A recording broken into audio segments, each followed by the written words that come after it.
From RGT 85, the video game crash of 2024 is here. And you know what? I don't know if this is a hot take or not, but I'm kind of here for it because all we've been getting is slop. And that just means that indie developers are just going to randomly make millions and millions of dollars because people are still going to be playing video games. And every once in a while, there will be a AAA breakthrough. But you know what? Let it all fail. Let it all burn down. I am marking this official, folks. We are in the great video game crash of 2024, and things are going to get worse before I feel that they get better. Now, I have a lot of things to say on this topic, but before we get really too deep into it, we have to talk about the last video game crash that we saw in history, because that's where many people's minds are going to go, and they're going to compare and contrast 1983 to 2024. Now, the video game crash of 1983, I feel, has been, well, misconstrued by history, because yes, in America, there was They also didn't have the internet back then, and if people wanted to play games and all they had was slop, then they weren't going to play games. Not everything we're going to have is going to be garbage. We're going to have choices. We're just going to have to look for them. And people who want to play them are going to look for them. I'm going to look for good games. a video game crash. Retailers didn't want to sell video games anymore because of the stigma attached to them, but that was a very regional thing. You see, That's also another thing that we can just buy directly from game developers now. We don't even have to go through a store because it's all online. at that point in time, video games wasn't really like a huge worldwide phenomenon. There was primarily three different regions where video games were either created or enjoyed. There was America, but there was also the UK and Japan. Now, in 1983, the UK did not have a crash. They had their little weird computer things, Commodores and stuff like that. Stuff I never really played, but they weren't impacted by it. Japan obviously wasn't impacted by it because the Famicom came out in 1983 there, which you know now as the Nintendo Entertainment System, which was released in 1985, years after the crash, and it wasn't positioned as a video game console in North America. It was positioned as an entertainment system to sort of right the wrongs of the video game industry. But I feel like there are some parallels happening with the video game crash of 2024 and that of 1983. Now, obviously, gaming has become an entirely different beast than it was during those times. It's a lot bigger. There's more money, there's more suits, there's more executives, there's bigger productions, and most importantly, you have this worldwide reach where people in other regions that usually weren't playing video games in the mid 80s unless there was some sort of importing that they did are now able to enjoy the same video games that everyone does pretty much everywhere. Now, obviously, there are some restrictions with that, but for the most part, Yeah, and there are definitely ways to get around those restrictions. for the most part, you can access video games no matter where you live. But we are seeing some huge things happening in 2024. And like I said, I don't think this is going to get any better. I think it's just going to get worse. And you're going to see more and more of this. First and foremost, let's talk about all the layoffs that we are seeing within the video game industry. Because, this is not an So I always never really had enough money to buy all the video games, play all the video games, and I still don't. So I've always had to wait to see if games were good. There were certain ones where I knew they were going to be good, so I did pre-order them, but that was in the past. I was still in school. That was before even high school for me. Back in like 2000, 2009, 2010. Went to the midnight release for Call of Duty Black Ops with some friends, and that was cool. Those were different times. isolated thing. Bungie of all people. They used to be the Halo people. They laid off a ton of people. Rocksteady Games has announced that they are laying off people today. It seems like every day you wake up, you're hearing about more layoffs in the video game industry. Hell, Visions of Mana's team, the game came out, and the same day the game came out, they laid off a bunch of people and are allegedly closing the studio that made that game. So Why is this happening though? You see all these reports about video games basically generating all of this revenue, so you would think that things would be better for the You know, if all the games suck, I'm kind of here for the crash. For the crash. We don't know if it's really going to be a crash. For now, it is. Everything's been garbage for the most part. The golden years were like 2006 to 2014. There was good game after good game after good game, multiple games coming out. There were such good games that were still great were being overshadowed. And now we're getting like good game, bad game, bad game, bad game, bad game, all right game, bad game, bad game, bad game, good game, bad game, great game. industry and that everything would be smooth sailing. Well, there's a myriad of reasons for that. First and foremost, let's talk about corporate greed, because corporate greed is something that does indeed exist. You have these suits and these executives who, I mean, they don't care about video games. They might act like they do, but honestly, they really don't care. What do they care about? They care about making shareholders happy. So they try to hop onto the latest trends. They try to make games that they think are going to sell very well based on maybe other IPs and other video games that have come along. I feel like Concord is a perfect example of this. Concord exists in the size and scope that it does because of Herman Holst of Sony. Herman Holst of Sony played this game years ago and was like, wow, this game's awesome. This is going to transform everything. So Sony went out of their way to acquire this. Yeah, when you try to be diverse and equitable and inclusive and include everybody, then nobody wants to be involved, because I don't want to play games that are for everybody. I want to play games that are for me, and I'm not everybody. Studio. Sony went out of their way to pump this game up. I don't think this game was going to have a budget the size that it ended up having, but reports are coming out now that this budget for Concord was $250 million. $250 million for a basic hero shooter that doesn't do anything really outside of the norm, that doesn't have identifiable characters in terms of people that you would see and be like, oh, well, this is a hero shooter. These are our heroes. We're using, you know, known entities and known IPs. No, there's none of that. This was a $250 million disaster. Suicide Squad, another live service game that nobody asked for. We're talking about Rocksteady here, a company that is known for excellent single-player games such as the Batman Arkham series. These are some of the greatest video games of all time. I don't care what anyone says. And I think that making these talented individuals, even though the original studio heads had left the company, maybe they saw the writing on the wall, to make Suicide Squad a game that completely failed, a game that had no player base at launch, a game that you looked at this game and you were like, no, this isn't what I wanted. This isn't what I wanted.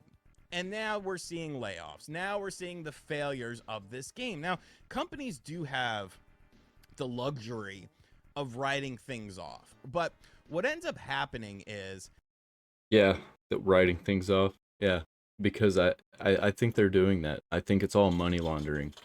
I think everyone that's at the head of all of these big corporations that own everything and have shares in everything are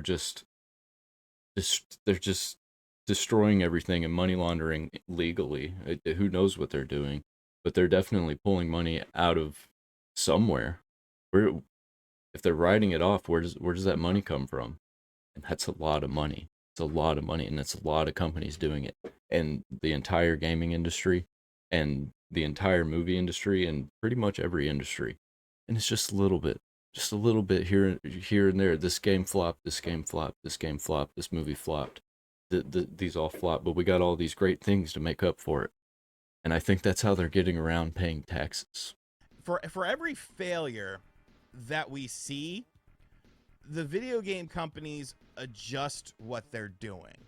And they're looking at what went right and what went wrong. But a lot of times we don't learn from our mistakes. And that kind of leads me into really what I feel is the main point for this crash right now that we are going to see and we're going to continue to see are these ridiculous high budgets. Game studios are overinflating the budgets for these games. Games are costing so much more to make now than they did even 5 to 10 years ago. And when you're constantly trying to chase trends and find out what like the hottest thing is, like Concord is a product of Overwatch. Suicide Squad is the product. Yeah, when they spend all that money, they have to do all that they can to get as many people involved as they can. And they don't actually know people. They just know what the algorithms online say. And people aren't really the algorithms. People, a lot of the algorithms is messed up because of memes. Memes mess everything up. And that's what they're basing all of the trends on, is algorithm. And there's just no heart and soul. They're using the internet. People didn't used to use the internet so much. People need to like lock themselves away on an island and just for like 2 years and get away from everything and then make a game because it's ridiculous. Of live service games that, yeah, 5 years ago or so, they were seen as, new and exciting things. They were seen as something that was different within the video game landscape. But even going back then, you still had failures. Think about games like Lawbreakers and stuff like that. Lawbreakers came and went in the middle of the night. Think of how many games with a strictly multiplayer focus that have, maybe a low price of entry, or maybe they're even free, but rely on things like microtransactions and season passes to, survive. Think of how many games are in that graveyard compared to the games that have succeeded. See, that's the thing. It's almost like a drug addict. You're constantly trying to, get that new high. You're trying to reach that new plateau. You're trying to emulate what you're seeing other companies do.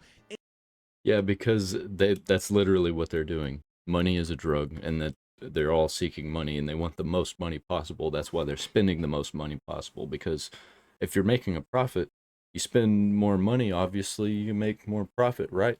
No, you have to make good games.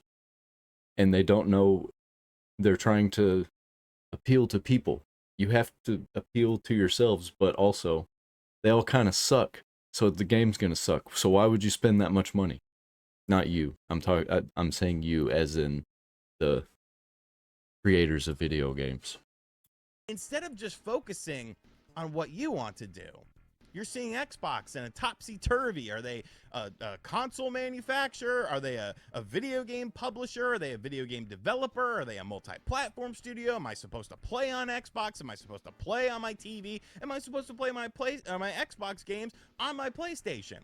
And people think that this is a viable option for them, and I guess time will indeed tell, but I feel like it just feels very strange. And I know what you're saying to yourself. Well, how can there be a crash if Nintendo still exists? Because Nintendo's success has been unparalleled this generation. And you're right. However, you do have to factor in a couple different things, such as right place, right time. The Nintendo Switch launched at an optimal time because there wasn't a myriad of handheld devices as we see now, with all these different companies making various handheld devices that will play your Steam games, and the Steam version of the game runs better than the Switch version of the game. Yeah, but let's be honest, they all still kind of suck because they're just basically the computer that you have on your desk, and that's not what people are wanting. They're wanting like a different system that has different games. And they say that's not what they want, but really that's why they ended up getting the Switch, because it was different. Of course, the pandemic really helped out Nintendo because everyone and their mother bought a Nintendo Switch and Animal Crossing because people were stuck at home. But that also factors into the sort of crash mentality I have right now, is a lot of these The Switch was already kind of a success before that, though. Like, I knew a lot of people that had the Switch and loved the Switch and had all of the top titles as they came out, studios, a lot of and they these were all good. suits, they saw the success of the video game industry during the pandemic, and for some reason it didn't click in their head that the reason that this success is happening is because people are stuck at home. they have nothing to do. You literally cannot leave your domicile. So of course you're going to look for some sort of entertainment. That's why retro gaming prices skyrocketed. That's why all these movie subscription services skyrocketed. But you have these dumbass executives who just think, "Oh, well, hey, this is going to last forever. Look at me, I wear a suit and tie." And it's like, what the hell is wrong with you? How did you get this job? And I know that this hurts a lot of developers. And I know that, these huge I think Nintendo really promotes fun equals money, and I think Japanese culture is kind of more based on fun, at least in the online culture and the video game culture, and pretty much like anime music. It's all just fun and upbeat. budgets cause things like layoffs. But while there are really good developers out there and they're really just doing what they're told to by the higher ups, I feel like this hostility towards consumers that we see a lot of these developers have, like it's not exactly making for like a positive sphere here. If somebody doesn't like your game, like that's okay.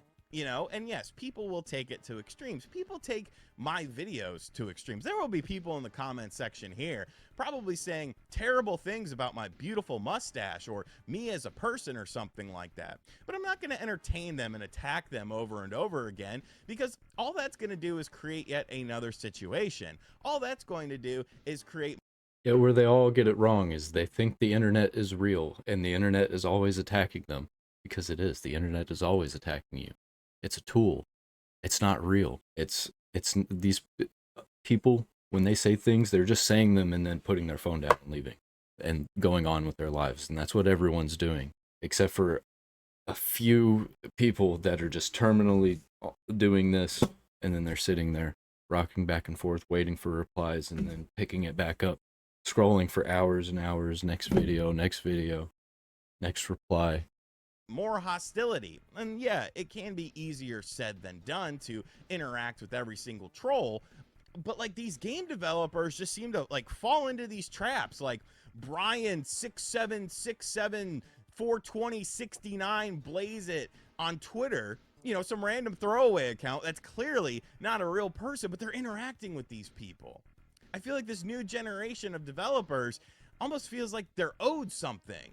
We made this game. This game should be successful. And it's like, no, this is a consumer driven industry. All of these video game companies exist to entertain people. And if they're not able to keep their budgets in line, and they're not able to release games in a satisfactory stage when these games do release, then maybe we need a crash. Maybe we need a flushing of the video game industry and get back to its roots. Yeah, take the politics out of all of the video games except for the ones that are supposed to be political. Everything's got politics in it, even when it's not like overtly political. The developers are political, and that's what they end up putting in garbage stuff, because even though they don't want their game to be political, they end up so like seeping their grubby little fingers into the coding of everything and just screwing it all up. DEI is destroying everything. And get back to what it was all about. Nintendo has even said, it's a curse. With the upcoming generation, expect games to take longer because of higher budgets and higher developmental times. So if the Switch 2, doesn't do quite as well as the Switch, could Nintendo see themselves in a situation? Like, they obviously have a bunch of money. And I really feel like, you know what I think they're going to do? Because they already kind of do. They're going to buy into a lot of indie developers and just have indie developers make a bunch of first party games, and in between there's really really big budget games that take a long time.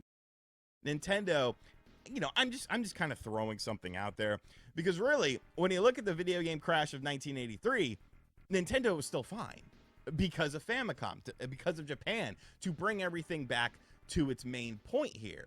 There are big differences, but I think we are in the end times, and I think you're going to see more studio closures, more layoffs, more games get canceled, more games that fail completely, and then studios are letting people go at an alarming rate.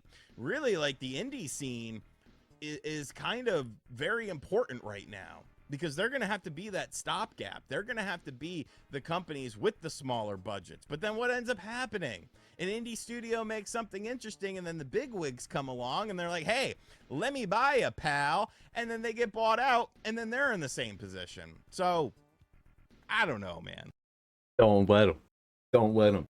Have it in your heart that you're going to be bigger and better, and don't let them buy you out. You have a mission. I don't know. I really think something big is going to happen. I really think that something big is going to happen potentially very soon, because right now this video game ecosystem that we're in is not sustainable. It's not sustainable. These high budgets, these I've got to sell 10 to 15 million copies in order just to break even. It's not sustainable. It's not going to work.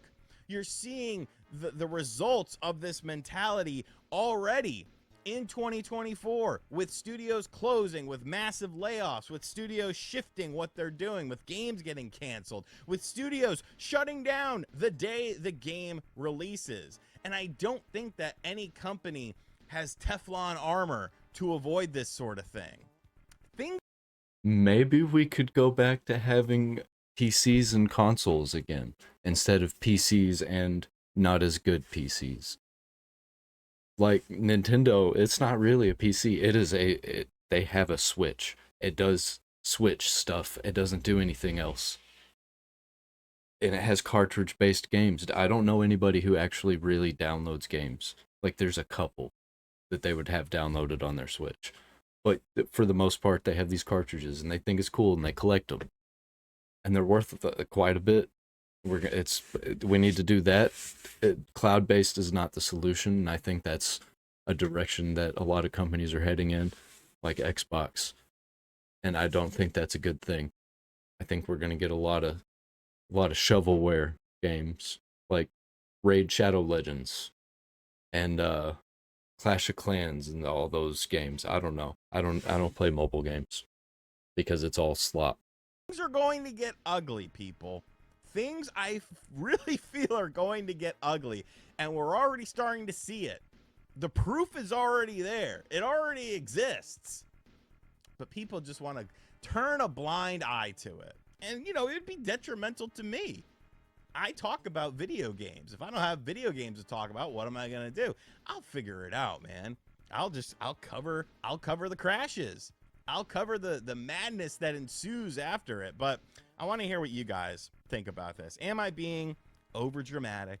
Is this a situation that does exist, or is it just more isolated things? I think at this point in time, you can't just say it's isolated things, especially when a game like Days Gone sells millions and millions of copies, but it wasn't enough. How many copies do you have to sell in order to be successful nowadays? I guess it depends on the game. I don't see Star Wars Outlaws hitting 15 million. They want to hit 10, 15 million just to break even. I don't see that happening. Anyways, guys, let me know what you think of this in the comments section down below. And as always, thank you for checking out His this audio video. got out of If you sync a disagree little with bit. me, that's cool, man. Not a huge deal. People have different opinions. I hope you have a good Labor Day. I think this is It ain't Labor Day no more. This is the next day. And I agree. I think the crash is here. I think AAA video games are gonna crash, and I think indie games, indie developers, and not really like just one random guy. That's in his basement making a video game. Every once in a while that'll happen, but I think really it's going to be some known smaller developers are going to take over the scene, and they're going to be great until they start to get too big and fall apart and politics gets involved, and it's just going to be a cycle.